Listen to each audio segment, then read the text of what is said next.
Liçeni ndodhet 630 metra mbi nivelin e detit, ka një sipërfaqe për 28 km², por nuk është shumë i thellë, siç nuk është po ashtu me një sipërfaqe të madhe, nuk është as shumë i thellë. Thellësia maksimale arrin deri në 9 metra, ndërkohë që thellësia mesatare ka deri në 5 metra. Po të vini re, do të shihni shumë barka përgjatë bregut. Barkat që do të shihni përgjatë bregut kanë një park veçantë dallues në këtë zonë, ato kanë fund të sheshtë. Nuk janë si barkat e zakonshme që kanë atë fundin e përkulur, por e kanë fundin e sheshtë. Janë kryesisht barka peshkimi ose që përdoren për të shëtitur turistët. Fundi i sheshtë shërben në mënyrë që barka të mos takojë në cektim, duke qenë se liçeni është shumë i cekët, sidomos gjatë stinës së verës. Liçeni furnizohet nga ujërat e malit Vitsi. Forma e tij, po ta shohim nga lart, është shumë interesante, ka formën e një veshke. Gatishulli i qytetit të Kosturit e ndan liçenin në 2 pjesë. Pjesa e tij veriore është pjesa më e madhe, ku ne jemi aktualisht dhe pjesa jugore nga ana tjetër është pak më e vogël. Në dimër në Kostur është goxha freskët, temperaturat janë të ulta dhe shpesh herë bie borë dhe liçeni ngrin çdo vit mesatarisht nga 2 deri në 5 javë. Liçeni është totalisht i ngrirë dhe i pa aksesueshëm. Liçeni gjithashtu është i mbrojtur me statusin e monumentit të natyrës nga Ministria e Kulturës greke.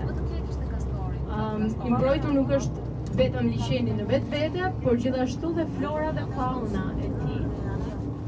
Po të shihni dhe tani mund të dalloni lloje të ndryshme shpendësh mbi liçen. Është i pasur, ka një florë dhe faunë të pasur, kryesisht është i njohur për llojet e ndryshme të peshqve dhe të shpendëve, të cilët jetojnë dhe një pjesë e mirë prej tyre edhe shumohen këtu. Ka gjithashtu dhe shpendë që janë endemik për këtë zonë, pra mund të gjenden vetëm këtu. Po ta vini re, në lindje dhe në jug të liçenit, kryesisht ka bimësi kallamishtesh dhe këneta sezonale. Këto vinë si pasojë e sistemit jo të mirë të ujërave të zeza që ka qyteti, si dhe ndotjeve nga bujësia. Shpendet që ndodhen këtu janë më shumë se 150 lloje, shpend që jetojnë dhe që shumohen në këtë zonë, në këtë liçen. Ndërto mund përmendim pelikanin e argjend, pelikanin roz, si dhe patën që është shumë e përhapur. Gjithashtu mjellmat shumohen në këtë liçen dhe ky liçen vahet si vendi më i madh i shumimit të mjellmave në gjithë Greqinë. Pavarësisht se është një liçen goxha i vogël, është vendi më i madh, shumohen më së shumti mjellmat. Gjithashtu, në zonat përreth liçenit, në pyjet përreth, sidomos në veri të liçenit, në veri perëndim, që ka pyje me plepa dhe me sheqe, ka gjithashtu dhe shpend grabitçar, si skifteri, fajkoj e të tjerë. Përsa i përket jetës brenda në liçen, peshqit që gjenden kryesisht janë krapi dhe barbuni, por dhe mustaku. Peshkimi është një nga sportet, po themi kështu, më të përhapura në këtë zonë.